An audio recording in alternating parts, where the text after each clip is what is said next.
আল্লাহ রাব্বুল আলামিন বলেন, বান্দা যখন তোমাদের কাছে নিয়ামত চলে আসে নিয়ামতগুলো পাওয়ার পরে আমি আল্লাহর শুকরিয়া আদায় করো, আমি আল্লাহ সন্তুষ্টি আদায় করো। আল্লাহ রাব্বুল আলামিন তারপরে বলে, যদি তোমরা শুকরিয়া আদায় না করো, আমি আল্লাহর প্রশংসা যদি না করো তাহলে আমি আল্লাহ তোমাদের উপরে গজবকে চাপায়া দিই। গজবকে শুধুমাত্র এই দুনিয়ার গজব নয়, কিয়ামতের জীবনে সবচাইতে কঠিন থেকেও কঠিন শাস্তি তোমাদের জন্য বরাদ্দ করে রেখেছি। জোরে বলো নাউজুবিল্লাহ।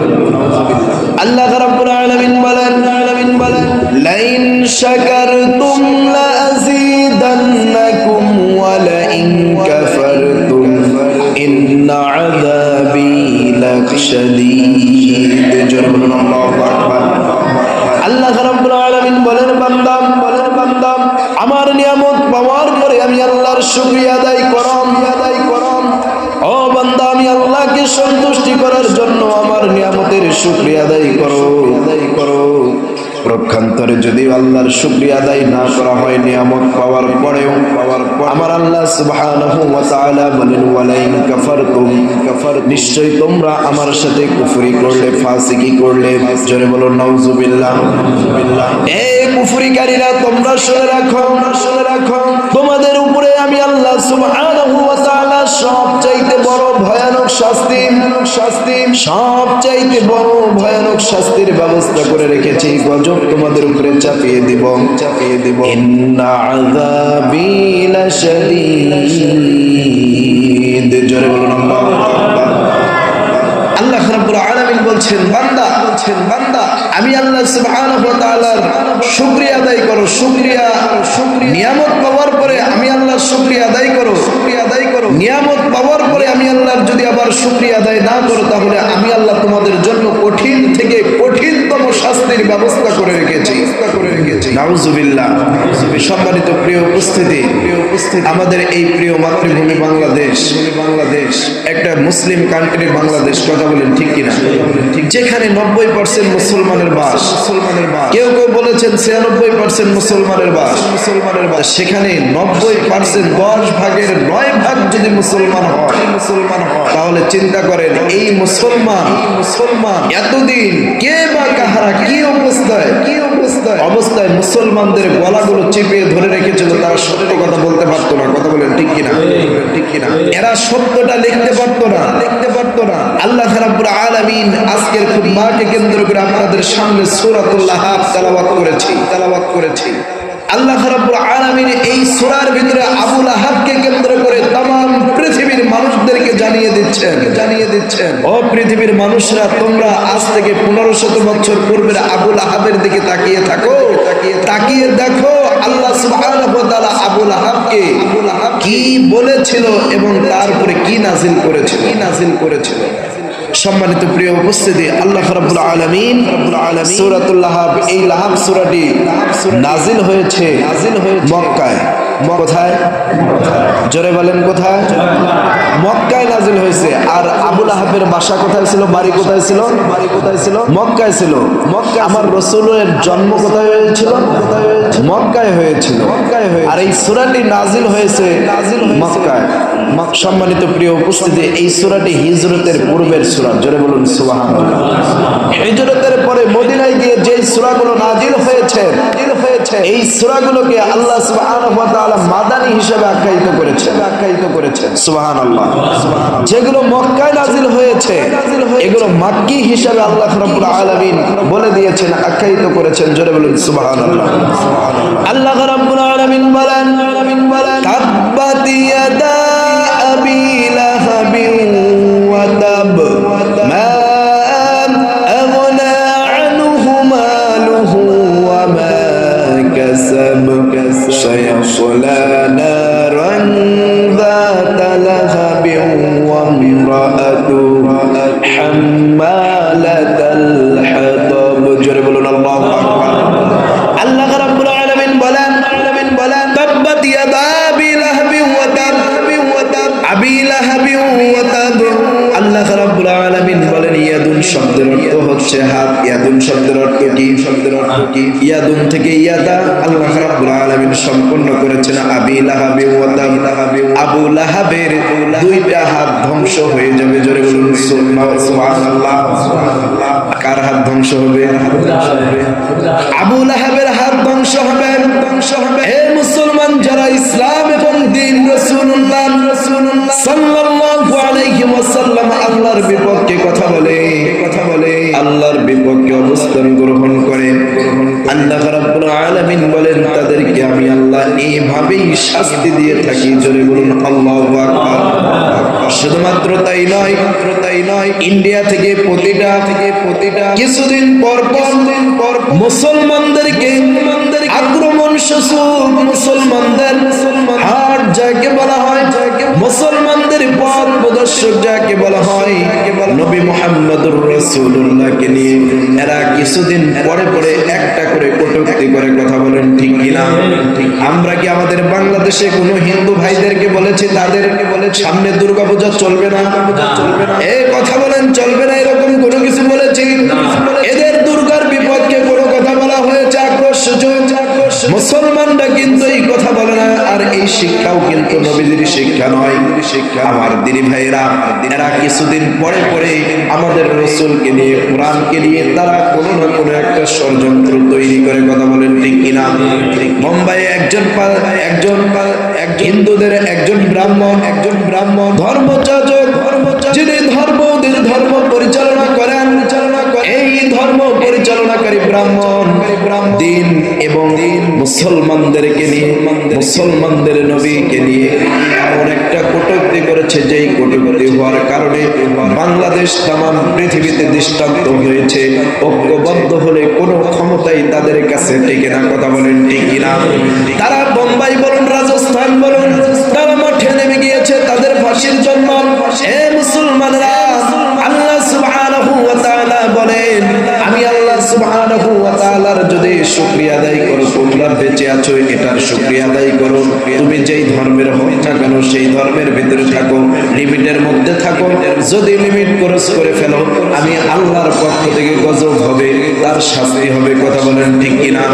আমার দিনী ভাইরা, হযরত নবী মুহাম্মদুর রাসূলুল্লাহ সাল্লাল্লাহু আলাইহি ওয়াসাল্লাম এই সূরা লাহাবের উপরে এত তাড়াতাড়ি নাজিল হয় নাই।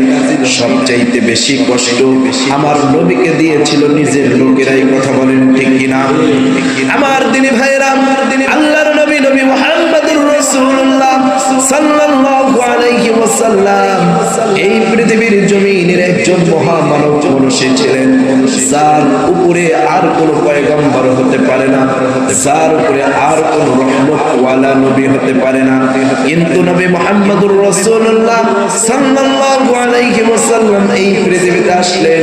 ও মুসলমান, পৃথিবীতে আসার পরে বসবাস করতেছিল, কিন্তু এক সময় নবী মুহাম্মদুর রাসূলুল্লাহর সবচাইতে বেশি কষ্ট এবং সবচাইতে বেশি গীবত এবং সবচাইতে বেশি ষড়যন্ত্র করেছিল নিজের লোকেরা, আবু লাহাব। জোরে বলুন নাউজুবিল্লাহ। আমার দিনী ভাইরা, আবু লাহাব আমার নবীকে এত কষ্ট দিয়েছে,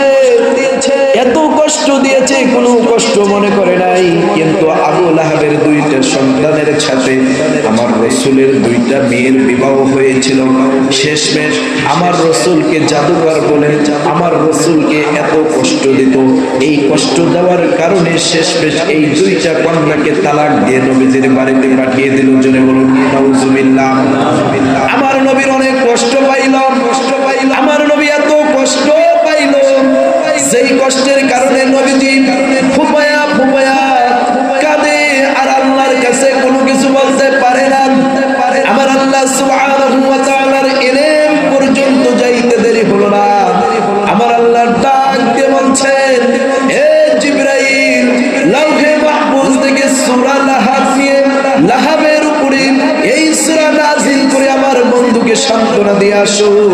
আমার দিনী ভাইরা, আল্লাহর নবীর কাছে এসে যখন কোরআনুল কারীম তেলাওয়াত করলো, আল্লাহর নবীর তো বুঝার বাকি রইল না। এই বুঝার বাকি না হওয়ার কারণে আল্লাহর নবী তেলাওয়াত করতেছে, তখনকার মানুষ কিন্তু আরবি বুঝতো। কথা বলেন, ঠিক কিনা?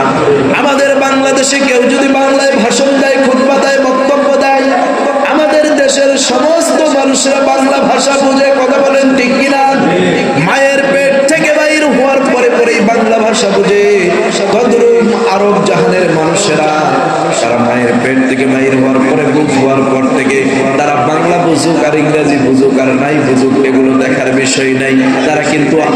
ভাষাটা ঠিকই তাদের মাতৃভাষা, তারা বুঝে। কথা বলেন ঠিক কিনা?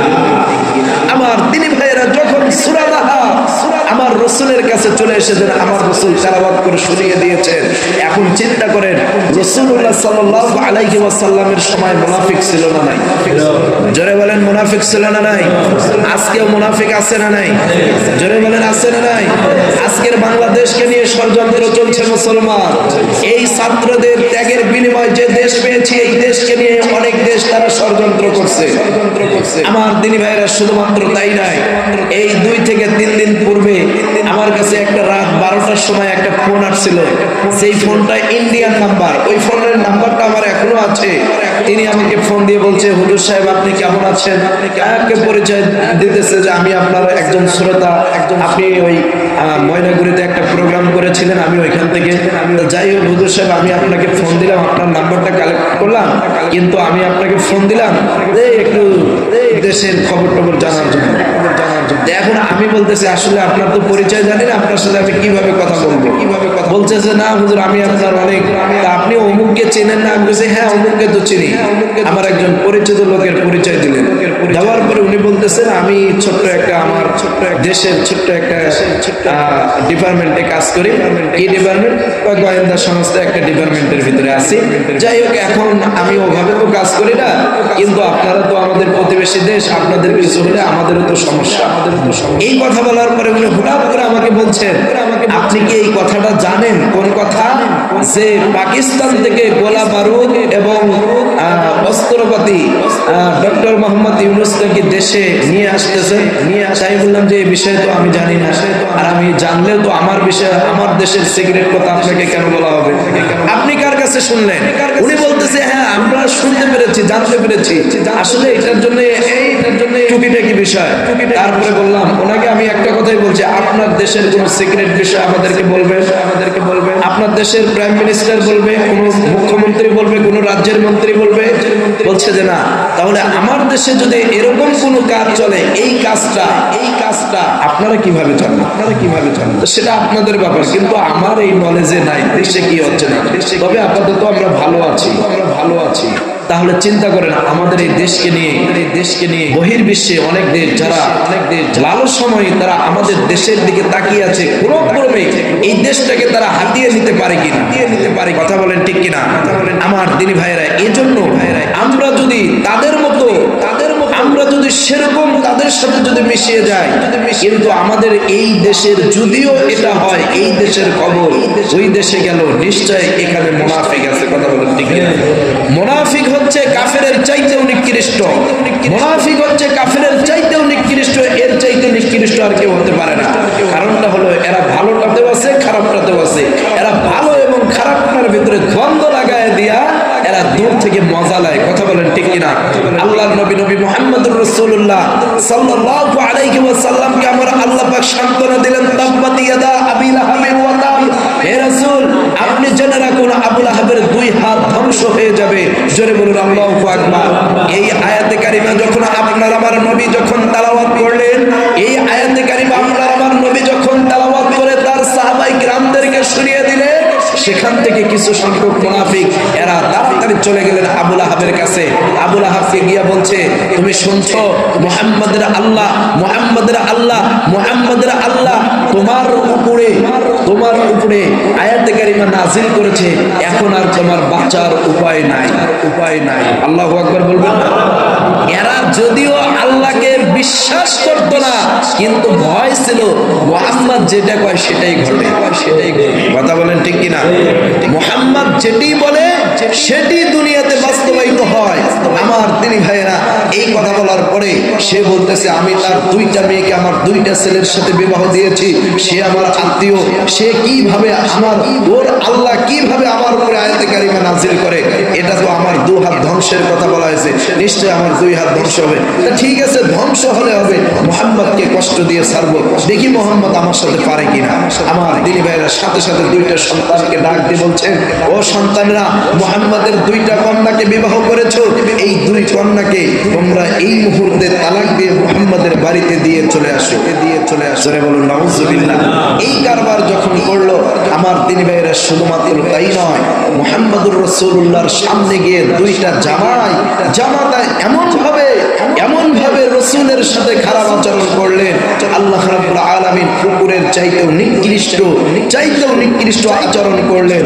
আমার দিনী ভাইয়েরা, শুধুমাত্র তাই নয়, আল্লাহ রাব্বুল আলামিনকে বললেন, ও রব, আমি আপনার কাছে কিছুই বলতে চাই না, শুধুমাত্র এতটুকু বলতে চাই, যে আচরণ করেছেন এর বিষয় তুমি ভালো জানো, আর এর যা করার দরকার তুমি করবা। জোরে বলুন আল্লাহু আকবার।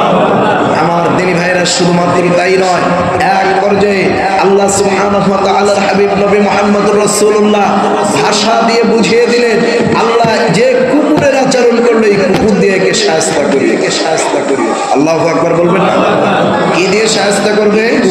কুকুর দিয়ে শায়েস্তা করবে। আয়াতে কারিমা নাজিল হয়ে গেল, সূরা নাজিল হয়ে গেল। তারপরে বলছেন, মা আগনা আনহু মালুহু ওয়া মা কাসাব। আল্লাহ রাব্বুল আলামিন বলছেন যে শুধুমাত্র তার দুইটা হাত ধ্বংস হয়ে কিছু না, তার সম্পদগুলো, আল্লাহ সুবহানাহু ওয়া তাআলা বলছেন সম্পদগুলো ধ্বংস হয়ে যাবে। জোরে বলুন আল্লাহু আকবার। তারপরে বলছেন, সায়াসলা নারান যাতা লাহাব ওয়া ইমরাআতুহু হাম্মালাতুল হাতাব। শুধুমাত্র তার সম্পদ এবং তার খ্যাতি এগুলোই ধ্বংস হয়ে ক্ষান্ত নয়। আল্লাহ রাব্বুল আলামিন বলছেন, মহিলা লোক এই লাহাবের স্ত্রী আমার রাসূলকে সবচাইতে বেশি কষ্ট দিত, এই স্ত্রী উম্মে জামিলও ধ্বংস হয়ে যাবে। জোরে বলুন আল্লাহু আকবার।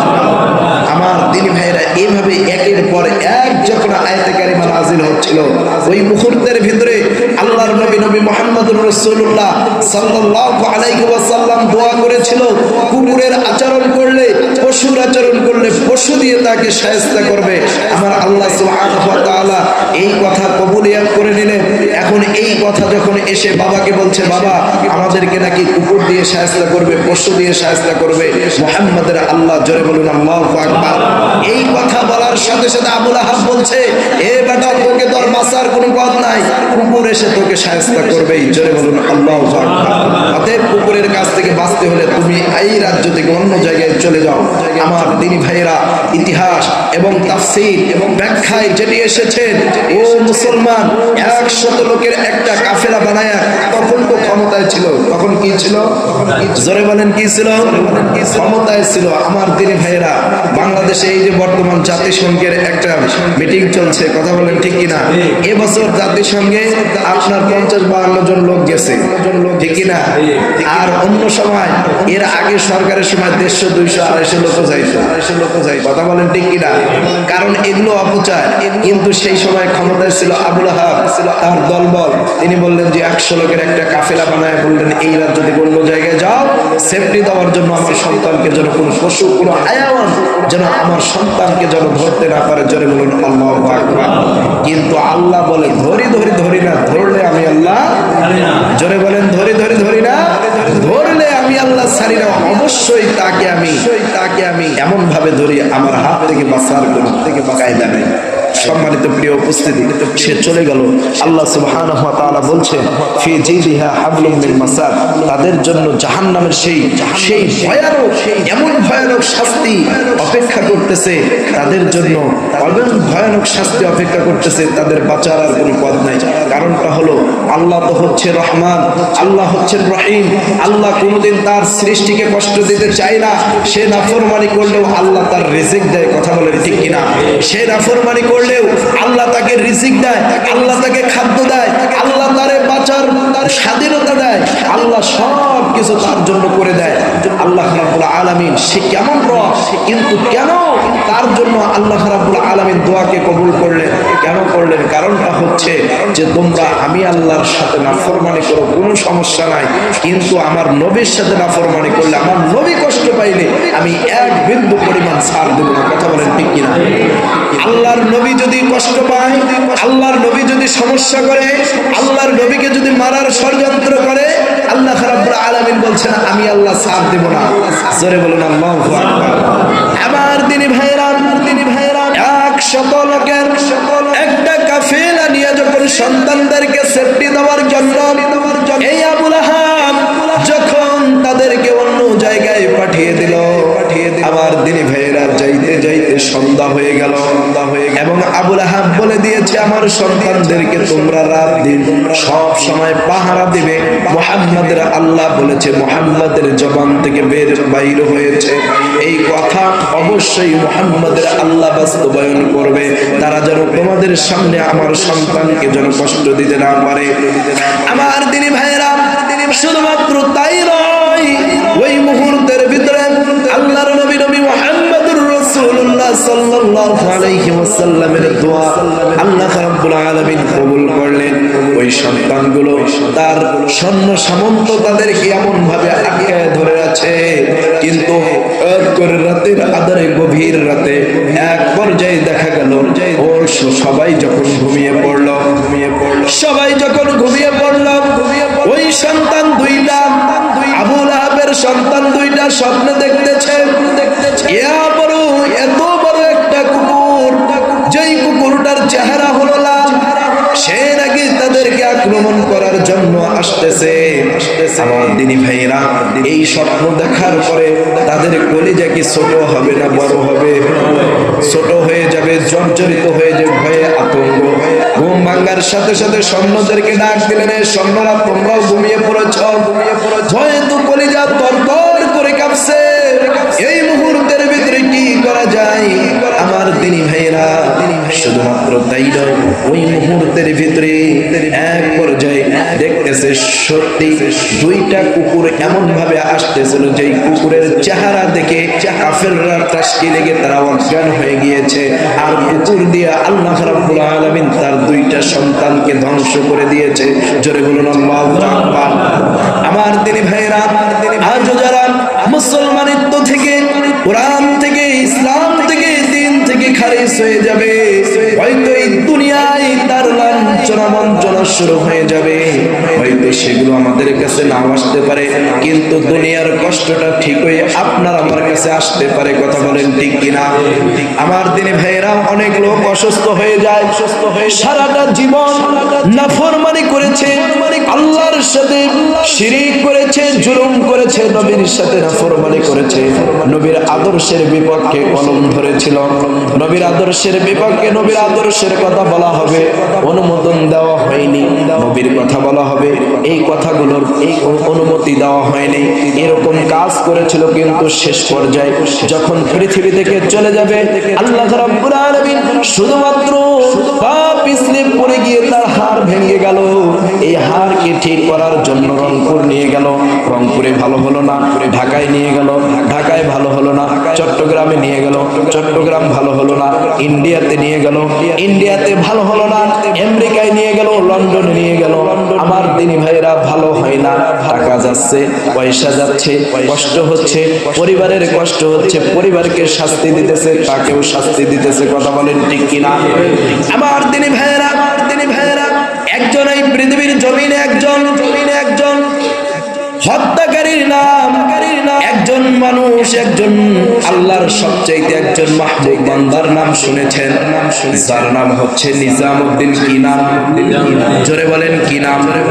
এই নিজামউদ্দিন এক পর্যায়ে তিনি কিন্তু এত বড় একজন পালোয়ান ছিল, এত বড় একজন ডাকাত ছিল, যেই ডাকাতের কথা শুনলে ছোট্ট বাচ্চারাও ভয়েতে তারা কান্না বন্ধ করত। ছোট্ট বাচ্চারা যখন মায়ের কাছে যখন কান্না করতাম, ওই মুহূর্তের ভিতরে মারা ভয় দেখাতো, এ সন্তান দেখো নিজামউদ্দিন ডাকাত আসতেছে, তোমাদেরকে নিজাম আসতেছে, তোমাদেরকে ধরবে। সন্তানেরা নিজামের ভয়ে তারা কান্না বন্ধ করে দিত। আমার দিনী ভাইয়েরা, এক পর্যায়ে নিজাম ওই মুহূর্তের ভিতরে জঙ্গলের ভিতরে থাকে, আর যেই সম্পদগুলো পায় সেগুলো তাদের পরিবার প্রয়োজন চালায়। আমার দিনী ভাইয়েরা, তার একটা অভ্যাস ছিল, দিনে 100টা মানুষকে হত্যা না করলে সে ঠিক থাকতো না। 100টা মানুষ হত্যা না করলে সে খানা খাইতো না, সে তার চলার কোনো মোমেন্টই তার ছিল না। তার কথা ছিল, যে আমার সাথে চেনাবেড়া করবে তার সাথেই ক্লোজ করে দেব, এরকম তার চিন্তাধারা ছিল। আমার দিনী ভাইয়েরা, এক পর্যায়ে জঙ্গলের ভিতর দিয়ে আমার দিনী ভাইয়েরা ভাইরা, সে যখন যেই জঙ্গলে, বিশেষ করে ডাকাতরা কিন্তু জঙ্গলে অবস্থান করে, কথা বলেন ঠিক কিনা? যেমন আপনার রাঙ্গামাটি, বান্দরবন, আপনার খাগড়াছড়ি ওইদিকে দেখেন জোশসুরা, তারা জঙ্গলে পাহাড়ে অবস্থান করে আজকে তারা আমাদের সেনাবাহিনীর ভাই বলুন আর প্রশাসনিক লোকদেরকে তারা কিন্তু মেরে ফেলতেছে, তারা কিন্তু তাদেরকে কষ্ট দিতেছে এই ডাকাত দলেরা, কথা বলেন ঠিক কিনা? তাদেরকে প্রতিহত করার মতো কোনো অবস্থা নাই। এই তো কয়েকদিন পূর্বে একজন সেনাবাহিনীকে এমন ভাবে খসে খসে তারা মারতেছিল, আমার দিনী ভাইরা, তাদের কাছে প্রকাশ্য অস্ত্র, তাদের কাছে প্রকাশ্য সব কিছু, তারা চিন্তা ফিকির করতেছে যে আমরা এই 3টা ডিস্ট্রিক্ট, আমরা এই 3টা জেলাকে স্বাধীন করে নেব আমাদের মতো, কথা বলেন ঠিক কিনা? আমার দিনী ভাইয়েরা, এরকম যারা ডাকাত হয় তারা কিন্তু জঙ্গলের ভিতরে থাকে। এই নিজাম জঙ্গলের ভিতরে আছে, সেখান দিয়ে একজন লোক যাচ্ছিল, সেই লোকটা শুধুমাত্র ভালো একটা চেহারা, সম্পদ তার কাছে বেশি কিছু সম্পদ ছিল না, কোনো কিছু ছিল না, কিন্তু যাওয়ার সাথে সাথে নিজাম তাকে খপ করে ধরে ফেললেন যে আজকে 99টা খুন করে ফেলেছি, আর একটা খুন করার পরে আমি আমার খানা পিনা করব, কিন্তু এই মুহূর্তের ভিতরে এই ব্যাটার যদি আমাকে সম্পদ না দেয়, তার কাছে যা আছে এগুলো যদি না দেয়, তাহলে আজকে এরও কতল করে দিব। এই চিন্তা ফিকির করে ওই লোকটাকে ধরে ফেললো। ধরে ফেলার পরে আমার দিনী ভাইরা বলছে কি আছে?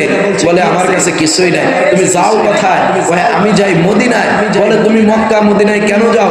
কিন্তু যে কারণে যাও আমার এগুলো শোনার সময় নাই, তোমার কাছে কি আছে সম্পদ দাও, না হলে এই তরবারি দেখেছো একটা কোপ মারবো, তোমার ঘাড় থেকে গর্দান আলাদা করে দেব। জোরে বলুন আল্লাহু আকবার। এই কথা বলার সাথে সাথে বলছে যে আসলে তুমি কে? বলছে আমি ডাকাত। আমি এমন ডাকাত, আমার এই এলাকায় সবাই আমার নাম নিজাম, আমার নাম শুনলে ছোট্ট বাচ্চারাও তারা প্রসাব করে দেয় ভয়ে, কিন্তু তুমি কি আমার নামটা জানো না? বলে না জানি না। বলে ঠিক আছে, কয় নিজাম তোমাকে একটা প্রশ্ন করি। বলে কি প্রশ্ন? বলে যে একটা প্রশ্ন করি যে তুমি খুনগুলো করতেছো, তুমি যে সম্পদগুলো অর্জন করতেছো, এই সম্পদগুলো না হলে না তুমি বাড়িতে অনেক সম্পদ করে ফেলেছো। বলে হ্যাঁ, এগুলো তো মানুষের কাছে খুন করি আর মানুষের কাছে চিন্তাই করে নেই, বাড়ি গাড়ি তো কোনো অভাব নাই। বলে তুমি এত কিছু বাড়ি গাড়ির অভাব নাই, এত কিছু করেছো, কিন্তু তুমি যে অপরাধগুলো করতেছো, এই অপরাধের এই শাস্তির বিষয়টা, এই অপরাধের ভাগিদার তোমার স্ত্রী, সন্তান, বাবা, মা, মেয়ে, আপনজনেরা কি হবে? বলে কেন হবে না? বলে তারা তো আমি উপার্জন করে দেই, তারা খায়, কেন আমার অপরাধের ভাগিদার তারা হবে না? বলে ঠিক আছে, তুমি তোমার স্ত্রী সন্তানকে জিজ্ঞাসা করো। ওই লোকটা বলতেছে আমার মনে হয় না তারা অপরাধের ভাগিদার হবে। তাহলে কি? বলে তুমি তোমার স্ত্রী এবং সন্তানের কাছে গিয়ে জিজ্ঞাসা করো, আমার মনে হয় না তারা তোমার অপরাধ। আপনি এটা কি বলছেন? এটা কি বলছেন? বলে না, যদি তোমার অপরাধের শিকার তারা হয়, তুমি আমাকে যে শাস্তি দিবা আমি সেটাই মাথা পেতে নিব, আর যদি অপরাধের শিকার যদি না হয়, তাহলে আমি যেটা বলবো সেটা তুমি করতে পারবা কিনা? বলছে হ্যাঁ। চ্যালেঞ্জ নিলেন, নেওয়ার পরে বাড়িতে চলে গেলেন। যে অসময় এখন বাড়িতে গিয়া বিবিকে ডাক দিয়েছেন, কয় এই সময় তো আমার স্বামী তো বাড়িতে থাকার কথা নয়, কেন আমার বাড়িতে? জিজ্ঞাসা করলেন, আমার সন্তানদেরকে ডাক দাও, আমার মা বাবাকে ডাক দাও, আপনজনদেরকে ডাক দাও, সকলকে ডাক দিয়ে বলছেন, ও আমার আপনজনেরা, আমি তোমাদের কাছে জানতে চাই, আমি যে খুন খারাপি, ছিনতাই, রাহাজানি এগুলো করে, ব্যভিচারিণী করে আমি যে সম্পদগুলো করেছি, তোমাদের কোনো অভাব নাই, তোমরা রাজপ্রাসাদের ভিতরে আছো, কিন্তু আমি এই যে অপরাধগুলো করলাম এর ভাগিদার তোমরা হবা কিনা, এটাই তোমাদের কাছে জানার ছিল। সম্মানিত প্রিয় উপস্থিতি, এখন চিন্তা করেন যে আমি একটা অপরাধ করেছি, আমার অপরাধকে আমার ভাই স্বীকার করবে? জোরে বলেন করবে? আমার অপরাধ, খারাপ অপরাধ আমার ভাই স্বীকার করতে পারে না, করবে না, আমার স্ত্রীও স্বীকার করবে না, আমার সন্তানও স্বীকার করবে না, কিন্তু স্ত্রী বলবে যে আমাকে তুমি বিবাহ করেছো, আমার সব ভরণ পোষণের দায়িত্ব তো তোমার, তুমি এখন চুরি করো, ডাকাতি করো, যাই করো না কেন, এটার দায়িত্ব কিন্তু তোমার, তোমার অপরাধ তোমার কাছে, আমি এটার ভিতরে নাই। সন্তানের কাছে গেছে, সন্তানও একই কথা বলেছেন যে সন্তানকে লালন পালন করে বড় করা এটা হচ্ছে বাবা মার কর্তব্য, তুমি এখন কি করেছো করেছে সেটা তো জানি না। বাবা মাকে বলছে, ও মা তুমি কি আমার এই অপরাধ দিবে? বলে, বাবা তোমাকে এত কষ্ট করে লালন পালন করে বড় করেছি, আজকে তোমার অপরাধের কথা, তোমার অপরাধ তো আমরা নিতে পারি না। আমার দিনী ভাইয়েরা মন খারাপ করে সেখান থেকে চলে আসতেছেন। আসার পরে বলতেছেন, এ পথিক তোর কথাই ঠিক, এই দুনিয়াটা কেউ কারো না। দুনিয়া, জোরে বলেন, দুনিয়া কেউ কারো। দুনিয়ার যদি স্বার্থ থাকে সবাই আপনাকে ভালোবাসবে। আপনার কাছে যদি মিষ্টি থাকে, মধু থাকে, আপনার কাছে যদি টাকা থাকে, দু হাতে যদি মনে করেন যুবকেরা টাকা উড়াতে পারে, তাহলে বন্ধু বান্ধবের অভাব নাই। কথা বলেন ঠিক কিনা? আপনি যদি বাজার ঘাটে যদি নাস্তা পানি করাতে পারেন আপনার বন্ধুদেরকে, তাহলে দেখবেন সবাই আপনাকে সাপোর্ট করবে, সবাই আপনাকে ভালোবাসবে। আপনি বিপদে পড়ে দেখেন কেউ আপনাকে উদ্ধার করার জন্য আসবে না, স্বার্থবিহীন। কথা বলেন ঠিক কিনা? অবশ্যই চিন্তা করবে একে উদ্ধার করলে এই কোর্ট থেকে ছাড়াই নিয়ে আসলে অবশ্যই 50,000 টাকা মারতে হবে, 30,000 টাকা থানার, 20,000 টাকা আমার পকেট। এরকম চিন্তাধারা আছে না নাই? এগুলো হচ্ছে বাস্তবিক চিন্তাধারা। কারণ আমিও তো কোনো না কোনো সমস্যা মানুষের দেখি ফেস করে, এগুলোর ভিতরে এগুলোই চলে। আমার দিনী ভাইয়েরা ওই মুহূর্তে ডাকাত এসে বলছেন, ও ভাই প্রতীক তোমার কথাই ঠিক, তুমি যা বলবা সেটাই করতে চাই। এই মুহূর্তের ভিতরে বলছে, তুমি যদি নিজেকে যদি আল্লাহর কাছে ক্ষমা পাইতে চাও, তাহলে সে আল্লাহর কাছে তওবা করে আল্লাহর কাছে ফিরে আসো, আল্লাহর কাছে তুমি মাফ চাও, আল্লাহ রাব্বুল আলামিন তোমার সমস্ত অপরাধ মাফ করে দিবে। জোরে বলুন আল্লাহু আকবার। তাহলে সম্মানিত প্রিয় উপস্থিতি, আমাদের অপরাধ মাফ করবে কি করবে না? জোরে বলেন, করবে কি করবে না? সেই আবু লাহাবের উপরে, যেই আবু লাহাবের উপরে আল্লাহ রাব্বুল আলামিন সূরা লাহাব নাযিল করেছিল, এই আবু লাহাবকে আল্লাহ সুবহানাহু ওয়া তাআলা প্রতি সোমবার তার আযাবগুলোকে maaf করে দেন, মাফ করে দেন। বলবেন না কেন দেন? কারণটা হলো এই সোমবারের দিনে আমার নবীর জন্ম হয়েছিল, এটাকে স্বীকার করেছে, এই দিনটাকে আনন্দ স্বরূপ সে সিয়াম পালন করত। এজন্য এটা দেও, আল্লাহ রাব্বুল আলামিন বলছেন এটা বাদ দিয়ে যে কষ্ট দিয়েছে সেগুলো তো আযাব হবেই, এই দিনটা তোর জন্য আবু লাহাব মাফ। জোরে বলুন আল্লাহু আকবার। তাহলে আল্লাহ সুবহানাহু ওয়া তাআলার গোলাম রাসূলুল্লাহর উম্মত হতে গেলে তার আদর্শ, তার দ্বীন, তার মত, তার পথ যদি আপনি আমি অনুসরণ করি, তাকে যদি মডেল হিসেবে গ্রহণ করি, তাকে যদি আপনার আমার এই 3.5 হাত বডির ভিতরে যদি স্থান দিতে পারি এ মুসলমান, তাহলে আল্লাহ সুবহানাহু ওয়া তাআলা আপনার আমার অপরাধ মাফ করে দিতে পারে কি পারে না? জোরে বলেন, পারে কি পারে না? আমার দিনী ভাইরা এতগুলো দিন এই মুহূর্তের ভিতরে বলছেন যে হুজুর এখন আমি কি করব, আমি আপনার সাথে থাকতে চাই। বলে তওবা করেছো, এই গাছের নিচে, এই গাছের দেখো মরা একটা গাছ, যেদিন এখানে আল্লাহ সুবহানাহু ওয়া তাআলা ফল ফুল দিয়ে ভরপুর করে দিবে, ওই দিন মনে করবা তোমার গুনাহ আল্লাহ পাক মাফ করেছেন। আমার দিনী ভাইরা, কিন্তু আল্লাহ মরা গাছে ফল দিতে পারে কি পারে না? জোরে বলেন, পারে কি পারে না? ডাক্তার বলে দিয়েছে এ যুবক জীবনে তুমি সন্তানের মুখ দেখতে পারবে না, বাবা হতে পারবে না, কিন্তু আল্লাহ চাইলেও তো দিতে পারে। অনেক নজির আছে, কথা বলেন ঠিক কিনা? আল্লাহ রাব্বুল আলামিন চাইলে এমন কিছু করতে পারে না, তার ক্ষমতার বাহিরে নাই, সব কিছু তার নিয়ন্ত্রণে। জোরে বলেন সুবহানাল্লাহ। হঠাৎ করে অনেক দিন পরে মক্কা থেকে ফেরার পথে দেখে ওই লোকটা ওইখানে বসেও ওই কান্নাকাটি করতেছিল। কিন্তু আমার দিনী ভাইয়েরা, ওই মুহূর্তের ভিতরে আল্লাহ রাব্বুল আলামিনের দয়া কখন কার প্রতি আসে, কখন কাকে কিভাবে দয়া করে, সেই মুহূর্তের ভিতরে ওই যে 99টা খুন করেছিল, আরো একটা খুন করার কারণে আল্লাহ পাক তার সমস্ত গুনাহ মাফ করে দিয়েছেন। আরেকটু আওয়াজ দিয়ে বলুন আল্লাহু আকবার। কারণটা হলো একজন মহিলা মারা গিয়েছে, ওই মহিলা মারা যাওয়ার কারণে তার কবর থেকে উঠায় তার সাথে জেনা করার জন্য এক যুবক যখন জবরদস্তি করতেছিল, আমার দিনী ভাইরা তখন তরবারি বাহির করে আরেকটা খুন করে দিয়েছে। তাহলে সম্মানিত প্রিয় উপস্থিতি, যারা মৃত্যুবরণ করে, যারা মারা যায়, তাদেরকে সম্মানের সাথে, সে যাই হোক না কেন, তাদেরকে সম্মান করতে হবে। কথা বলুন ঠিক কিনা? সম্মানের সাথে শেষ বিদায় দিতে হবে। শেষ বিদায় দেওয়ার কারণে ওই মুহূর্তে যুবক যখন জেনা করার জন্য প্রস্তুতি নিয়েছে, আরেকটা খুন করেছে। আল্লাহ রাব্বুল আলামিন বলছে, ও যুবক, ও নিজাম, তুই এই মুহূর্তের ভিতরে তুই যে কাজটা করলি, একজন মাইয়াতকে তুই ছেড়ে দিলি, এই কারণে আমি আল্লাহ তোরে মাফ করে দিলাম। জোরে বলুন সুবহানাল্লাহ। শুধুমাত্র তাই নয়, নিজামউদ্দিন নামে তাকে আউলিয়ার দপ্তরে আল্লাহ রাব্বুল আলামিন তাকে দাঁড় করিয়ে দিয়েছেন একজন খুনিকে। আমার দিনী ভাইয়েরা, আল্লাহ রাব্বুল আলামিনের কথা, রাসূলুল্লাহর তরিকা, রাসূলুল্লাহর পথ মত অনুসরণ করে যদি কোরআন মাফিক যদি জিন্দেগি পরিচালনা করতে চলতে পারি, আল্লাহ রাব্বুল আলামিন আমাদের সকলকেও মাফ করে দিবেন, তার গোলাম হিসাবে কবুল করবেন। আমরা সকলে বলে আমিন। আরেকটু আওয়াজ দিয়ে বলে আমিন। আর লাহাবের চরিত্র আমাদের ভিতরে আনা যাবে না। যদি আমরা লাহাবের চরিত্র, মুনাফিকের চরিত্র নিয়ে আসি, তাহলে দুনিয়ায় কষ্ট, আখিরাতেও কষ্ট, জাহান্নামেও কষ্ট। কথা বলেন ঠিক কিনা? আল্লাহ রাব্বুল আলামিন আমাদের সকলকে কবুল করুন, এই আশাবাদ ব্যক্ত রেখে আজকের সংক্ষিপ্ত আলোচনা শেষ করছি। ওয়া আখিরু দাওয়ানা আনিল হামদুলিল্লাহি রাব্বিল আলামিন। আসসালামু আলাইকুম ওয়া রাহমাতুল্লাহ।